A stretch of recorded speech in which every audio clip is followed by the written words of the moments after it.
E aí, menina? Olá, tudo bem? Eu vou bem, e você como vai? Eu vou bem também.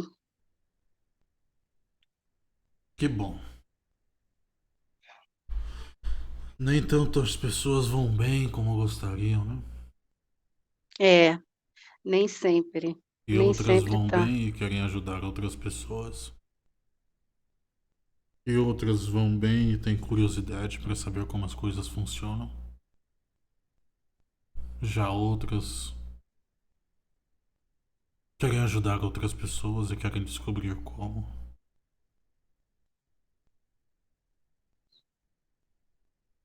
É. É, você é quem? Desculpa perguntar. Nomes são complicados. Eu me deram o título de Juquinha. Ah, ok. Como que seria, linha de trabalho que fala? Você teria uma linha de trabalho ou uma especialização? Eu não sei como que se chama isso. Existe uma zona de convergência.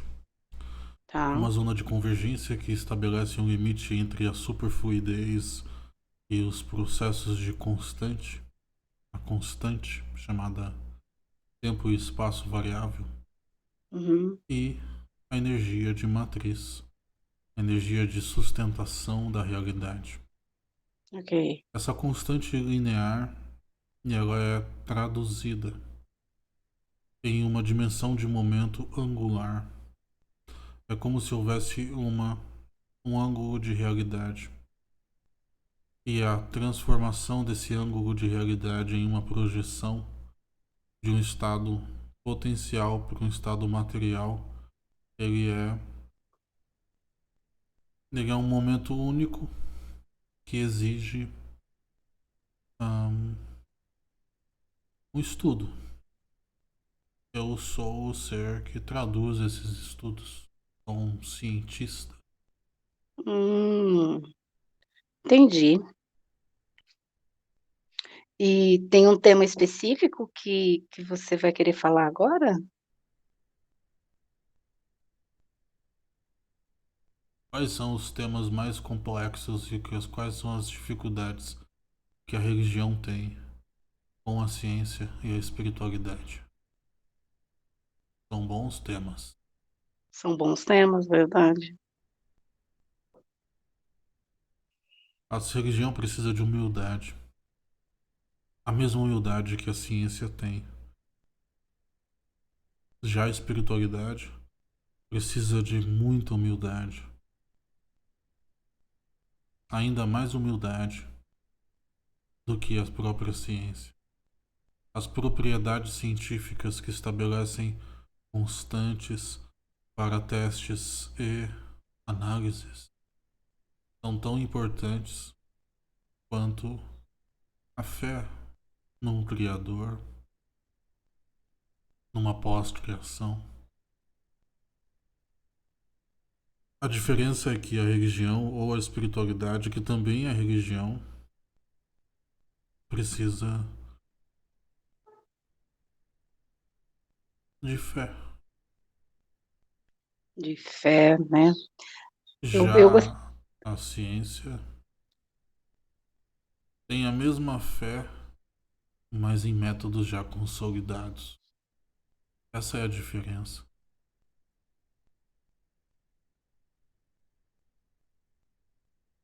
Fenômenos previamente inexplicados não precisam de explicação na religião.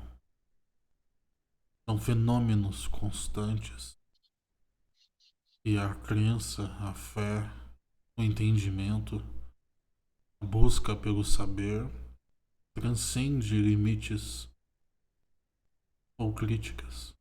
A religião não precisa de um domínio científico ou um grau de consciência para ter um resultado.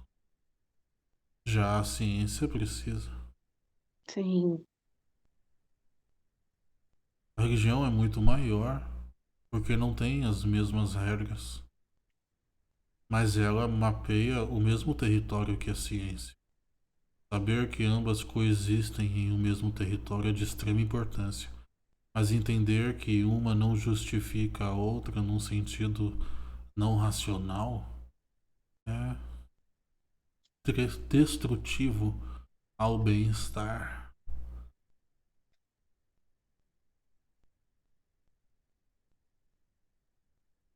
Concorda, Ah, minha cara?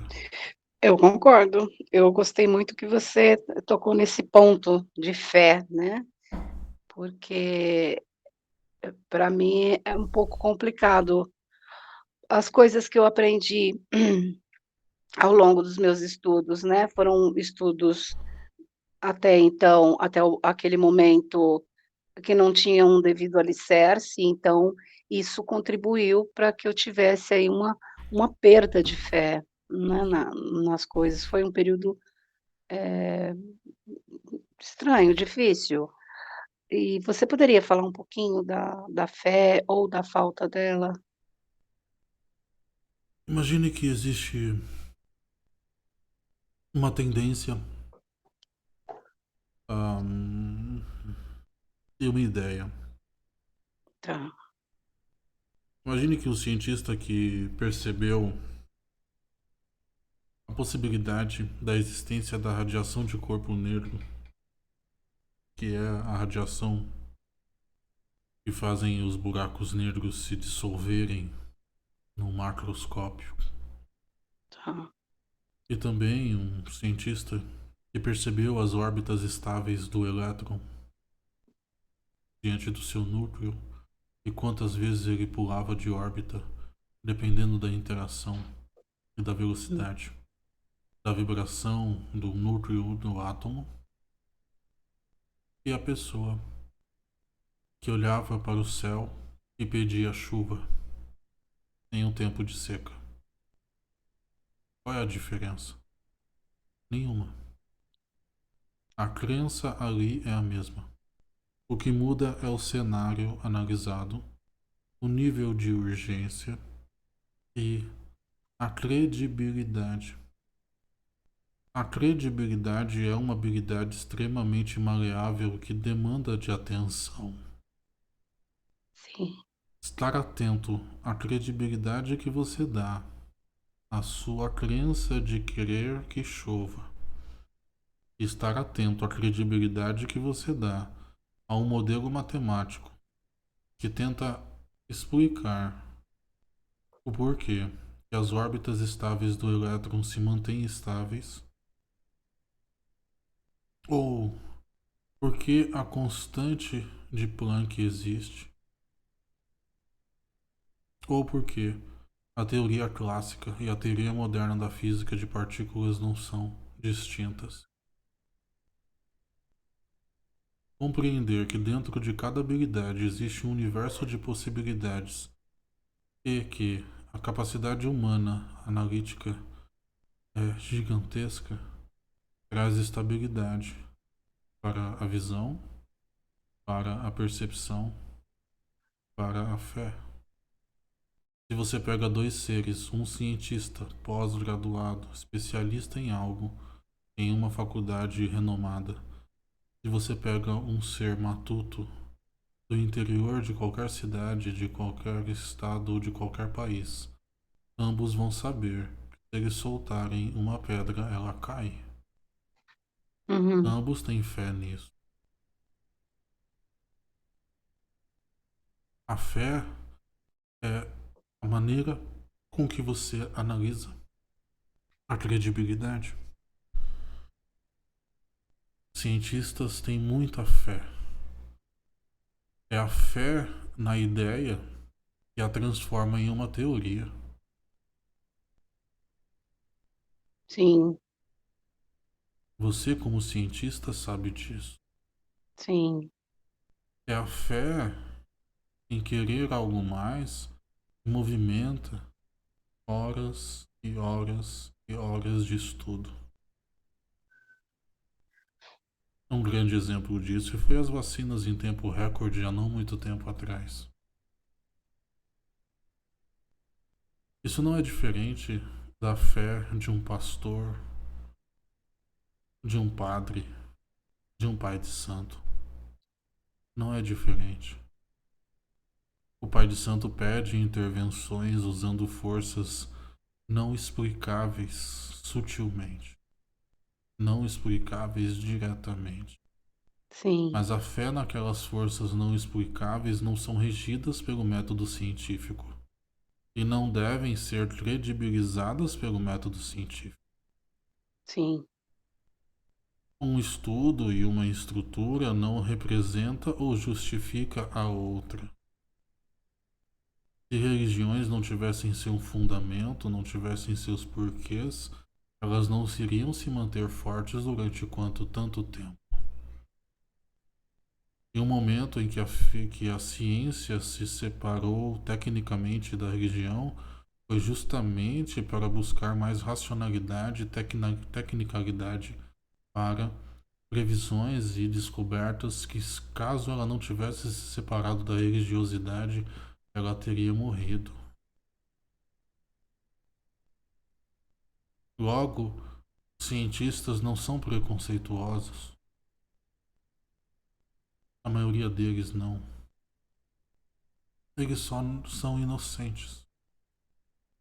E a inocência da ciência, por respeito à credibilidade em certos materiais, às vezes dá margem para interpretações que não são tão produtivas para a vida humana como a que você descreveu há pouco.